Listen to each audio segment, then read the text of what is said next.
So there's this Maslow's hierarchy of needs, and it's like a triangle. And beneath that triangle, they say that the basic need of a human is food, shelter, and clothing. But in actuality, it is belongingness. So one thing that you really want to do is you really want to belong, because when you are in a mother's womb, you literally do not have any sense of separation with anything or anyone. Okay, you are literally this. You see the oneness in everything, and as you start growing up, you start developing that you're a boy, you're a girl.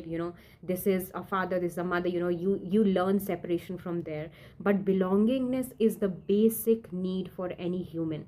And even like when a dog gives birth to puppies, the puppies, they really want to be close to the mother. They want that physical touch. They really want to feel this sense of belongingness that makes them feel safe and grounded and everything. Okay, now what happens is that as a chosen one, they literally disrupt your whole reality.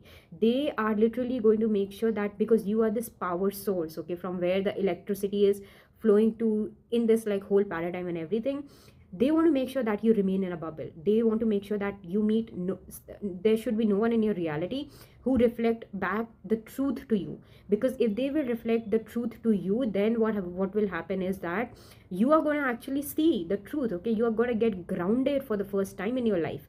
And then you know your whole life is a setup. People are literally in an organized crime.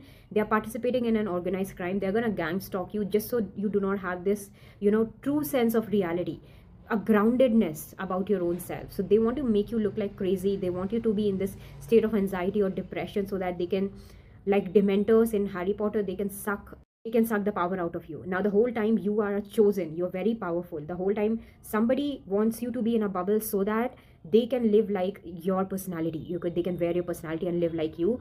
They can live like, they can steal your inheritance, your power and everything.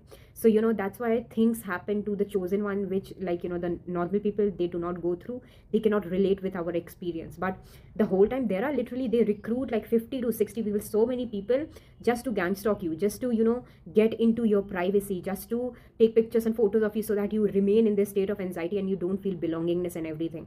So they take all of that just so you do not see the true mirror.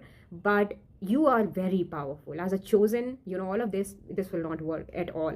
You do get down, yeah, there comes a point, because you're not faking it. You're actually playing the game for real. You're a real one. You do get down, but you it's by design that you're gonna, like, you're gonna stand up in front of these people, and you're gonna use them as footstool. You're gonna use them as footstool to rise up.